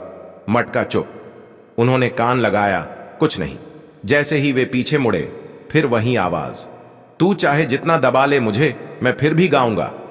अब तो पूरे शहर में हड़कंप मच गया। लोग लाइन लगाकर नसीरुद्दीन के घर मटका सुनने आने लगे। कोई कहता जिन है, कोई कहता जादू है, तो कोई बोला इस मटके में आत्मा बसी है। मुल्ला ने मटके को उठाकर कमरे में रखा, चारों ओर रंगीन चिराग जलाए और बोर्ड लगा दिया। गाते हुए मटके का शो, एक तालीम, एक चाय के साथ। शहर वाले हंसते भी पर टिकट लेकर आते भी। एक रात जब भीड़ छूट चुकी थी, मुल्ला ने मटके के पास जाकर धीरे से कहा, देखो भाई, मैंने तुझे स्टार बना दिया है, अब तो बता दे तू है कौन? और तब पहली बार मटका बोला, नॉट गाया, बोला, तुम्हें वाकई जानना है? नसीरुद्दीन सिहर गए पर बोले, हां। तो सुनो, मैं कोई आत्मा नहीं, न जिन न जादू। तो फिर? मैं एक खिलौना हूं, शेख माजिद का बनाया हुआ एक ऐसा खिलौना जो रिकॉर्डिंग के जरिए आवाज निकालता है। मुझे उन्होंने गलती से हलीम के बर्तन में डाल दिया था। मैं वही गाने दोहराता हूं जो मेरे भीतर डाले गए हैं। अरे मियां, तो ये सब ड्रामा है? नसीरुद्दीन ने माथा पकड़ा। ड्रामा तो तुमने किया शो खोलकर। मटका हंसा। और गाना क्यों गाते हो हर रात? क्योंकि मेरा टाइमर उसी वक्त सेट है, रात 11 बजे से 11:05 तक। मुल्ला हंस पड़े। तो तू इंसान नहीं, गाने वाली मशीन निकला, और तुम मुफ्त का प्रचारक। मुल्ला ने गहरी सांस ली। मतलब अब शहर को बता दूं? मटका बोला, तुम्हारी मर्जी, लेकिन सोचना, अगर यह राज खुल गया तो तुम्हारे शो की टिकटें बंद हो जाएंगी। मुल्ला मुस्कुराए, और मैं शो बंद करके तुमसे अगले सवाल पूछूंगा, तुम शेख माजिद के पास कब से आए, और क्या वो भी? जब मटका बोला शेख माजिद का राज और तिजोरी में छुपा दूसरा खिलौना। रात के सन्नाटे में मटके की बातों ने नसीरुद्दीन की नींद उड़ा दी थी। गाने वाले मटके का राज सामने आ चुका था, पर असली कहानी अब शुरू हो रही थी। सुबह होते ही मुल्ला सीधे पहुंचे शहर के सबसे पुराने मोहल्ले में, जहां कभी खिलौनों की दुकान चलाता था एक बूढ़ा। नाम था शेख माजिद। अब वो दुकान बंद पड़ी थी और शेख माजिद गायब। मुल्ला ने मटके को एक बोरी में डालकर पीठ पर रखा और दुकान के बाहर ताला खटकाया। एक बूढ़ा पड़ोसी बाहर निकला। क्या काम है? शेख माजिद से मिलना है। वो तो 3 साल से इस शहर में नहीं। एक रात चुपचाप सब छोड़कर चला गया। सुना है कोई अजीब आविष्कार कर रहा था। कहां गया ये किसी को पता है? कहते हैं कि नदी पार वाली छोटी पहाड़ी पर उसका एक गुप्त घर है। मुल्ला ने सोचा, मटका अगर सच बोल रहा है तो मामला अब सिर्फ शो का नहीं, शेख माजिद के दिमाग की बात है। उसी दिन कुछ खजूर, रोटियां और एक बकरी का दूध लेकर वो चल पड़े पहाड़ी की ओर। रात होते होते वो पहाड़ी पर पहुंचे। वहीं झाड़ियों के पीछे लकड़ी का एक मकान था। दरवाजे पर ताला नहीं था, बस जंजीर लटक रही थी। अंदर झांका तो मकान पूरी तरह से अंधेरे में डूबा था। लेकिन जैसे ही मुल्ला ने कदम रखा, अचानक दीवारों पर बत्तियां जल गईं। कोई अपने आप बोला, स्वागत है मेहमान, पहचानिए कौन हूं मैं। मुल्ला चौंके। अब क्या घर भी बोलने लगे? मैं घर नहीं, शेख माजिद का सुरक्षा यंत्र हूं। और शेख माजिद, अगर आप सच्चे हैं तो मेरे सवालों के जवाब दीजिए, वरना आपको तुरंत बाहर फेंक दिया जाएगा। मुल्ला मुस्कुराए। पूछ लो, जान से मारना है तो वो भी आजमा कर देख लो। पहला सवाल आया।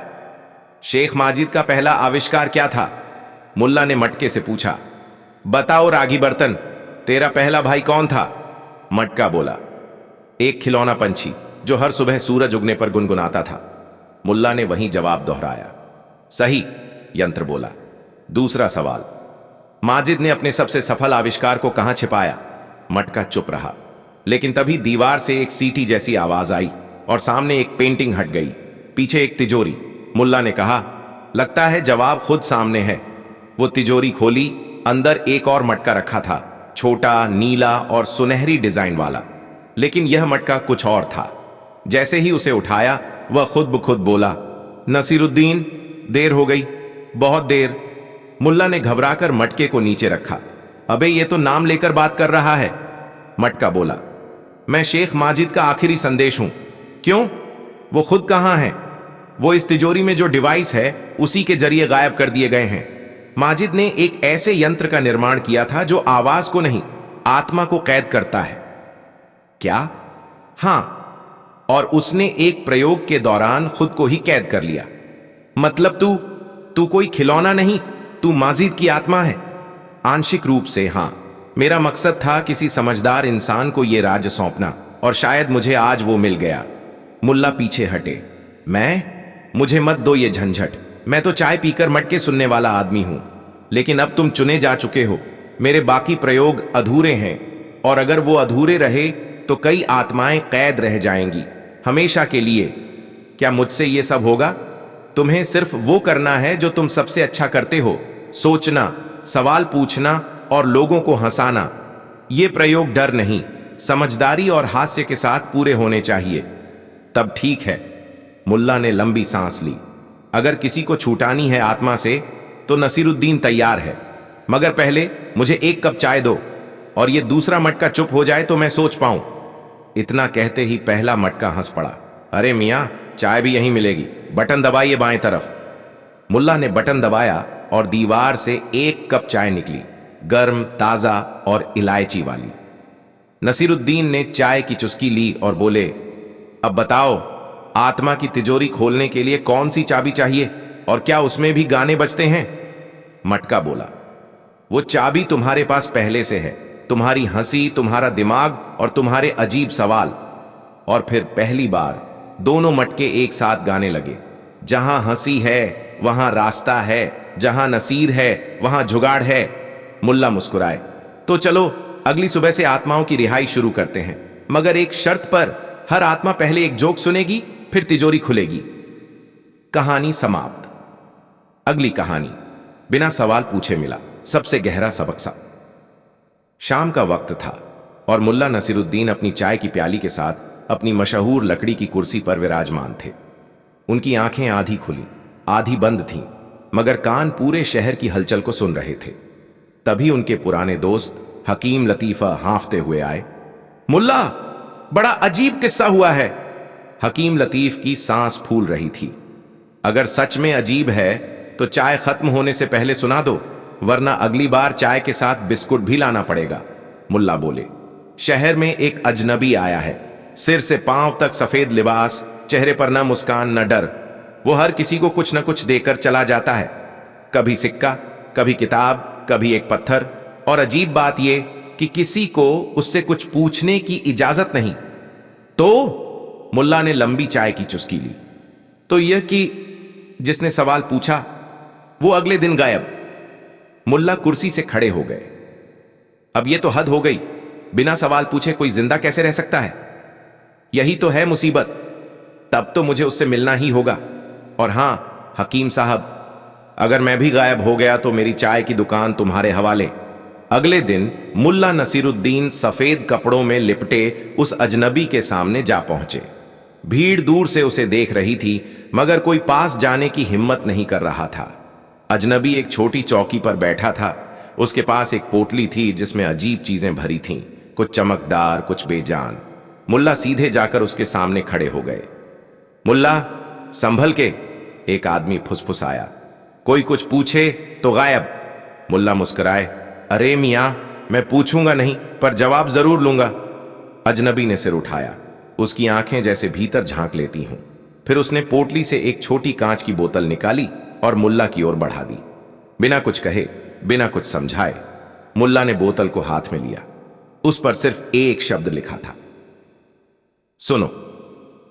अरे भाई, अबे ये पीने की चीज है, लगाने की या किसी को सुनाने की? मुल्ला ने मन ही मन सोचा, लेकिन होंठ नहीं हिले। कहां गया था? कोई सवाल नहीं।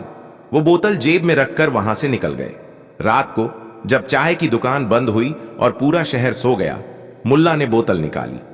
बोतल अपने आप खुल गई और एक धीमी, बहुत गहरी आवाज कमरे में गूंजने लगी। हर जवाब से पहले एक चुप्पी होती है, और हर चुप्पी में छुपे होते हैं वो सवाल जो पूछे नहीं जाते। मुल्ला का माथा खुजलाने लगा। ये बोतल गाना गा रही है या दर्शन बांट रही है? तभी बोतल से एक और वाक्य निकला, अगर तुम कुछ जानना चाहते हो तो बोलना बंद करो। ओहो, अब तो ये मुझे मौन व्रत पर भेजेगी। लेकिन मुल्ला ने तय किया, इस बार वो एक प्रयोग करेंगे। अगले 7 दिन तक उन्होंने किसी से कोई सवाल नहीं पूछा, बिल्कुल भी नहीं। पहला दिन बाजार में आग लग गई। हर कोई चिल्ला रहा था, लेकिन मुल्ला खामोश खड़े रहे। फायर बाल्टी मांगने की बजाय वो खुद कुएं में कूदे और बाल्टी भर भर कर लाए। सबने कहा, वाह, बिना बोले भी इतना कर दिया। दूसरा दिन किसी ने उनकी दुकान में गलती से चीनी की जगह नमक डाला। चाय बुरी बन गई, मगर उन्होंने कुछ नहीं कहा, सिर्फ एक नोट लिखा, गलतियां चाय की तरह होती हैं, जैसे ही गर्मी कम होती है स्वाद समझ में आता है। तीसरा दिन एक बच्चा रोता हुआ आया। उसकी मां बीमार थी।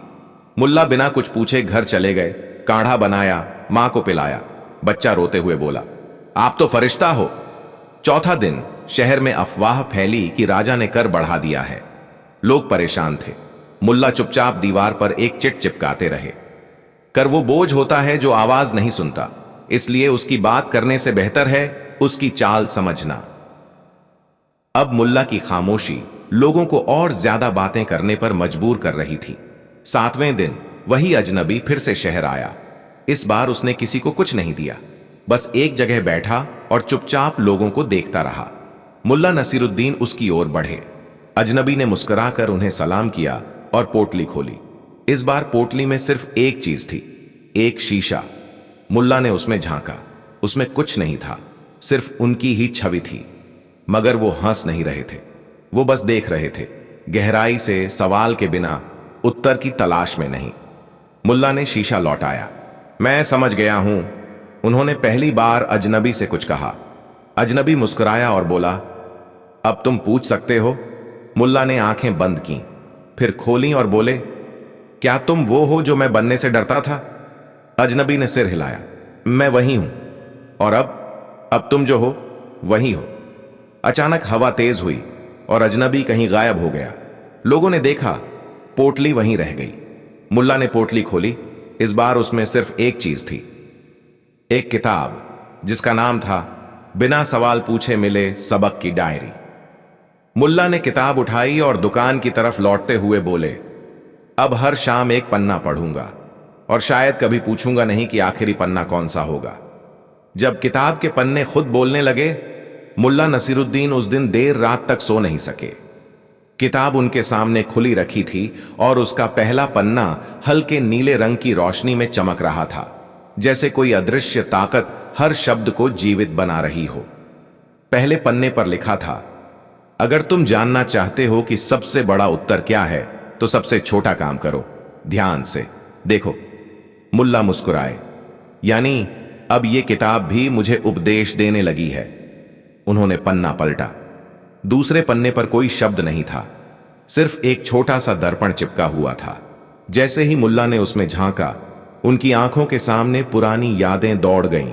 जब उन्होंने पहली बार किसी को अपमानित कर दिया था, जब उन्होंने किसी की मदद करने का मौका खो दिया था, और जब वो बिना जाने किसी को बेवकूफ समझ बैठे थे। एक पुराना चेहरा उभरा, फकीर फकीरुद्दीन का, जिसे उन्होंने चाय न देने के लिए बहाना बना दिया था कि दुकान बंद हो गई है। मुल्ला ने किताब को बंद करना चाहा, मगर वो नहीं बंद हुई। उसका अगला पन्ना अपने आप खुल गया। हर प्रश्न जो तुमने नहीं पूछा वो किसी और के जीवन में उत्तर बना। हर उत्तर जो तुमने नहीं दिया वो किसी की जिंदगी में प्रश्न बन गया। अब ये किताब मुझे अपराध बोध में डुबो रही है, मुल्ला ने बड़बड़ाया। अगले दिन उन्होंने चाय की दुकान खोली, मगर ग्राहकों को बैठाकर किताब पढ़ने में ही लगे रहे। मुल्ला, एक चाय दो, एक नौजवान चिल्लाया। मुल्ला बोले, इस बार चाय मैं नहीं, ये किताब परोस रही है। मुल्ला, तुम ठीक तो हो? ग्राहक ने मुस्कुराकर पूछा।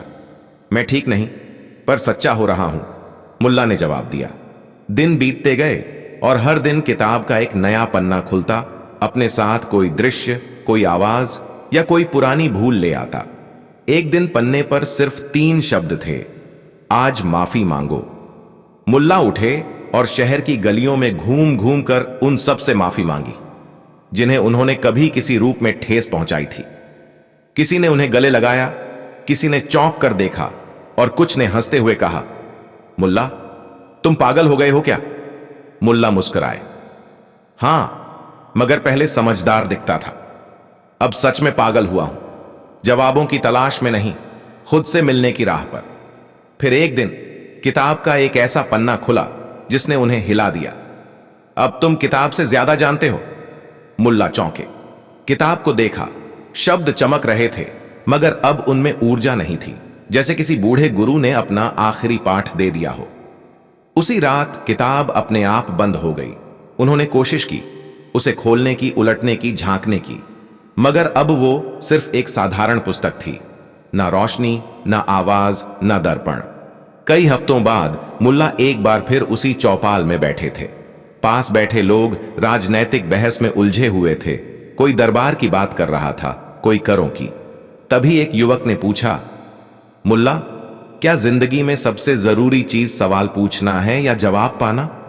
मुल्ला कुछ देर तक चुप रहे, फिर मुस्कुराकर बोले, न सवाल पूछना जरूरी है न जवाब पाना, सबसे जरूरी है देखना। जब तुम देख लेते हो तो सवाल खुद शर्मिंदा हो जाते हैं और जवाब चुपचाप आकर तुम्हारे सामने बैठ जाते हैं। लोगों ने चाय की चुस्की ली, किसी ने कुछ नहीं कहा, और पहली बार मुल्ला की चुप्पी में सबसे गहरी बात छुपी थी। उसी शाम वो किताब जो अब महीनों से बंद थी, अपने आप खुल गई। इस बार आखिरी पन्ना सामने था। शब्द बहुत छोटे थे, मगर रोशनी फिर से लौटी थी। उस पर लिखा था, जिस दिन तुमने बिना सवाल के सबक को अपनाया, उसी दिन तुम खुद सवालों का जवाब बन गए। अब कोई तुम्हें पढ़ेगा। मुल्ला ने किताब को बंद किया, आंखें बंद की और पहली बार महसूस किया कि उन्होंने कभी कुछ जानने की जरूरत नहीं थी, सिर्फ समझने की थी।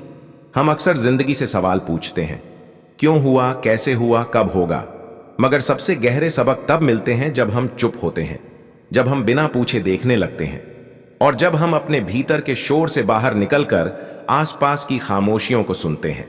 कभी कभी सबसे गहरा ज्ञान सवाल पूछने से नहीं, उन्हें थाम कर देखने से मिलता है। अगली कहानी। जब मुल्ला ने पड़ोसन की बिल्ली को मछली का ब्याज लगाया। शहर में एक अजीब सी हलचल थी।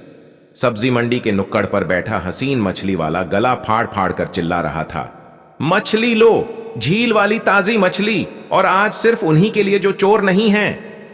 मुल्ला नसीरुद्दीन वहीं पास की चाय की दुकान पर बैठे थे, हुक्का पीते हुए, आंखें आधी बंद और कान पूरी तरह खुले। क्या बात है हसीन, मछली बेच रहे हो या किसी की मां की इज्जत लुट गई? मुल्ला ने मुस्कुराते हुए टोका। हसीन ने आकर बताया, मुल्ला, रात को मेरी दुकान में से सबसे बड़ी झील मछली चोरी हो गई। पूरे शहर में सिर्फ एक ऐसी मछली थी, काली चांदी की, बिल्कुल जैसे आसमान में बिजली चमकती हो। मुल्ला ने एक लंबा कश लिया और कहा, अजीब बात है, वो मछली मैंने कल शाम को किसी और की रसोई में देखी थी। किसके यहां? हसीन लगभग उछल पड़ा। रुको, ब्याज सहित बताऊंगा, मुल्ला ने आंख दबाकर कहा। अब कहानी की असली शुरुआत यहीं से होती है। मुल्ला के घर के सामने जो घर था, वहां रहती थी उनकी पड़ोसन शमीम भी। उम्र में थोड़ी बड़ी, मिजाज में थोड़ी कड़वी और शौक में बहुत ज्यादा तेज, खासकर बिल्लियों को लेकर। उनकी सफेद काली बिल्ली नूरी इतनी चुस्त थी कि मक्खी भी उनके घर से पास न फटके। एक शाम मुल्ला अपनी रसोई में मछली तल रहे थे। 4 कड़क मछलियां थीं, बिल्कुल सुनहरी। एक पल को वो बरामदे में हुक्का लेने गए, वापस लौटे तो सिर्फ 3 मछलियां थीं। बिल्ली नजदीक के कोने में बैठकर मूंछें चाट रही थी। मुल्ला समझ गए, मगर उन्होंने कुछ नहीं कहा। अगली सुबह मुल्ला अपने खास ढंग से तैयार होकर, साफ टोपी पहनकर शमीम बी के दरवाजे पर पहुंचे। सलाम बहन शमीम। वालेकुम सलाम मुल्ला साहब, सब खैरियत? हाँ जी, बस नूरी से एक जरूरी बात करनी थी। शमीम चौंकी। बिल्ली से? हाँ, आपकी प्यारी बिल्ली नूरी ने कल मेरी एक मछली खा ली। शमीम हंसी। अरे मुल्ला, ये तो आप भी जानते हैं, बिल्लियां तो ऐसी ही होती हैं, थोड़ा बहुत खा लें, क्या फर्क पड़ता है? मुल्ला ने दाढ़ी खुजाई। फर्क पड़ता है बहन, लेकिन मैं इंसाफ वाला आदमी हूं।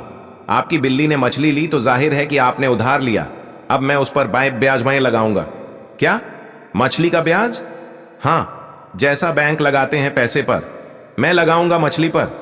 अब शमीम बी को लगा कि मुल्ला मजाक कर रहे हैं, तो उन्होंने ठहाका लगाया। लेकिन अगले दिन उनके दरवाजे पर एक चिट्ठी आई। प्राप्त राशि: एक झील मछली 25 रुपए, ब्याज प्रतिदिन 10% आज की देनदारी, 2 रुपये 50 पैसे कल, 5 रुपये 25 पैसे तीसरे दिन, 8 रुपये, और यूं ही चलता रहेगा जब तक मूलधन प्लस ब्याज चुकाया न जाए। शमीम बी पहले तो हंसी, फिर नाराज हुई। तीसरे दिन जब मोहल्ले के बच्चे मछली का ब्याज, मछली का ब्याज चिल्लाते हुए उनके दरवाजे पर नाचने लगे, तब उन्होंने सोचा कि अब कुछ करना पड़ेगा। अब कहानी में आया मोड़। शमीम बी ने सीधे काजी साहब से शिकायत की, मुल्ला नसीरुद्दीन मेरी बिल्ली पर मछली का ब्याज लगा रहे हैं, यह कोई मजाक है? काजी साहब ने मुल्ला को बुलाया। मुल्ला, क्या तुमने ऐसा किया? बिल्कुल काजी साहब, मुल्ला बोले, क्योंकि इंसाफ के बिना समाज नहीं चलता। जब बैंकों को पैसे का ब्याज लेने का हक है तो मुझे मछली का क्यों नहीं? काजी बोले, लेकिन बिल्ली जानवर है, वो कोई समझौता नहीं कर सकती। मुल्ला ने मुस्कुराते हुए कहा, तो क्या शमीम भी उसे अपने घर की मेहमान नहीं मानती? अगर मानती हैं तो जिम्मेदारी भी लेनी पड़ेगी। अब काजी साहब सोच में पड़ गए। तो तुम्हारा समाधान क्या है? बहुत सरल है, या तो वो मुझे मेरी मछली की कीमत ब्याज समेत दें, या नूरी अगले 3 दिन तक मेरी चौकीदारी करे। बिल्ली से चौकीदारी? जी, क्योंकि नूरी चोरी में माहिर है तो पकड़ने में भी माहिर होगी। काजी साहब को मजा आ गया, बोले, ठीक है, 3 दिन की चौकीदारी।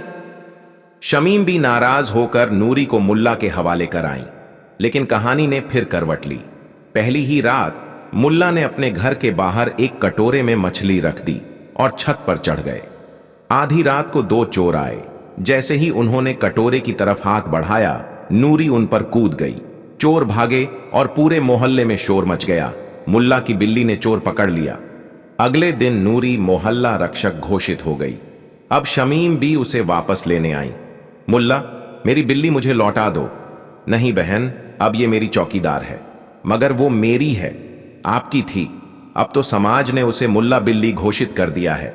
यह सुनकर शमीम भी जोर से रोने लगी। मोहल्ले के लोग इकट्ठा हुए।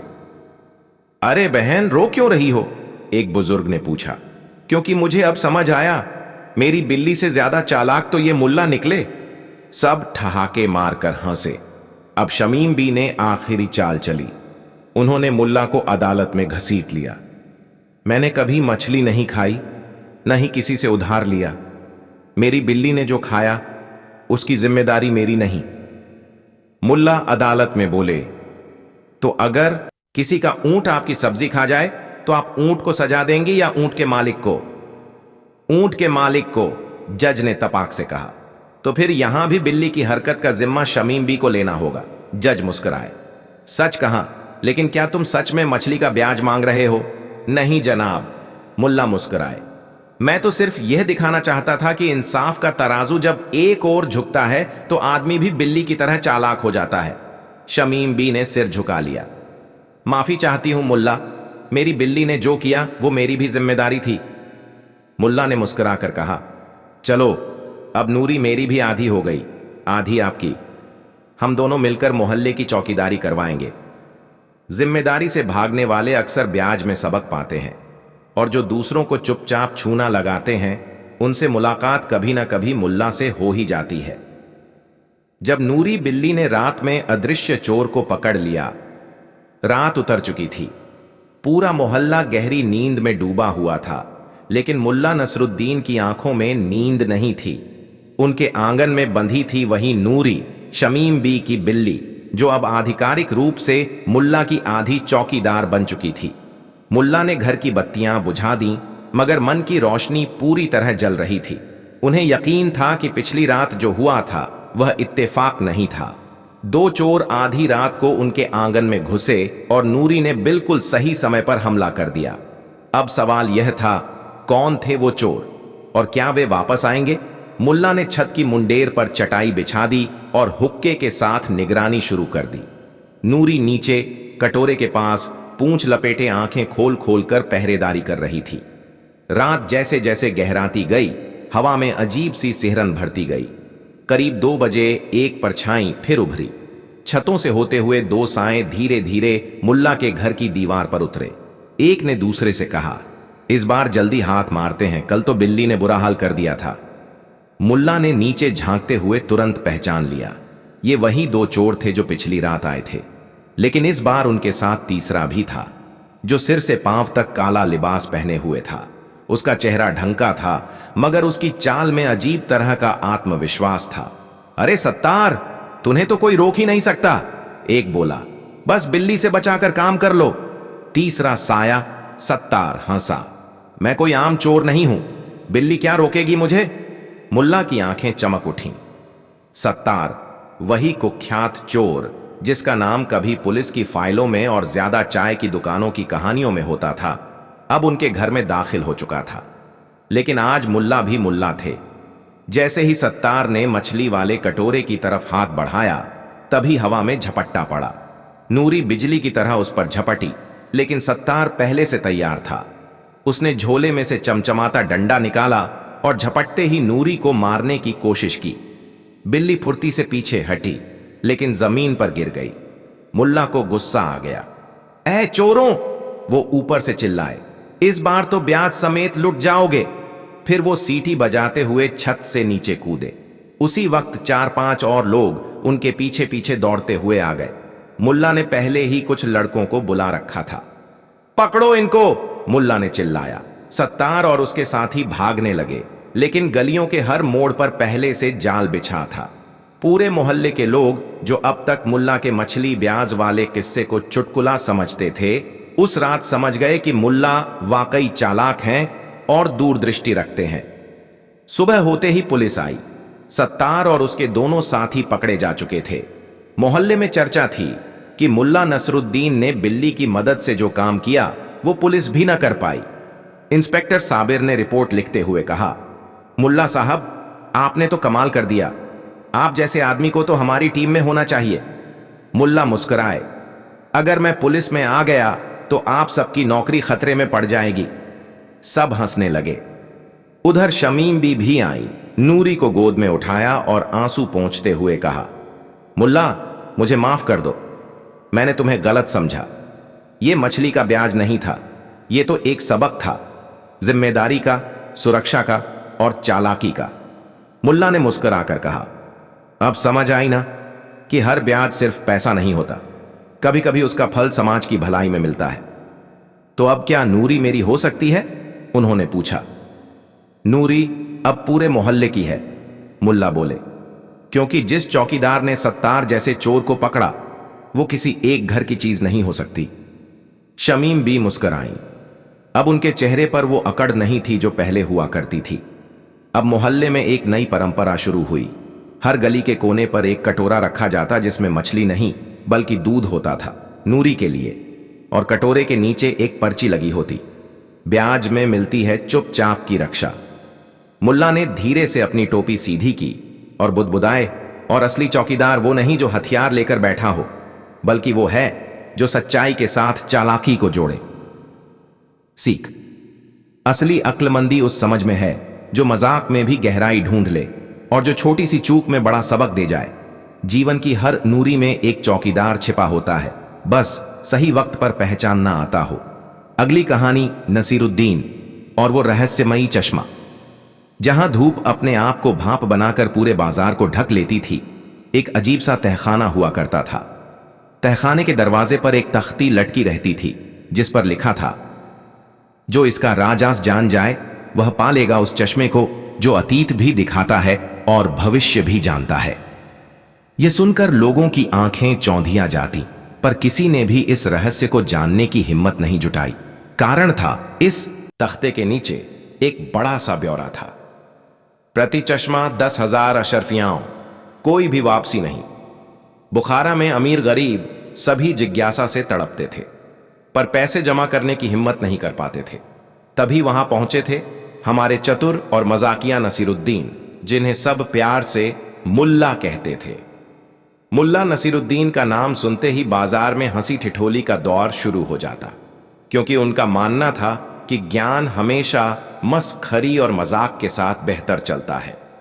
पर जब उन्होंने उस तहखाने का दरवाजा देखा और तख्ती पढ़ी तो बोले, बीच बाजार में ऐसा कोई चश्मा बेचते हो जो अतीत और भविष्य दोनों दिखा दे, ये तो बड़ा कमाल है। मगर 10,000 अशरफियां, पैसे तो मेरी दाढ़ी में जितनी हैं, बाहर गिर गईं, उठा लेने वाला नसीब वाला होगा। उनकी बातें सुनकर आसपास खड़े लोग हंसने लगे, लेकिन मुल्ला के मन में एक अजीब सी ललक जागी थी। उन्होंने सोचा, क्यों ना एक ऐसी योजना बनाई जाए जिससे न सिर्फ मैं रहस्य जान जाऊं बल्कि मालिक को भी ठेंगा दिखा जाऊं। कुछ दिनों बाद मुल्ला ने तहखाने के मालिक, एक बूढ़े और बदसूरत जरीगर से संपर्क किया। जरीगर की खबर थी कि उसने ये चश्मा किसी शेख उल इस्लाम को बेचने के लिए कठिन शर्तें रखी थीं, क्योंकि वह जानता था कि यह चश्मा सचमुच अद्भुत था, लेकिन उसके पास हकीकत में कोई अलौकिक शक्ति नहीं, बस एक अद्भुत छल थी। पहली मुलाकात।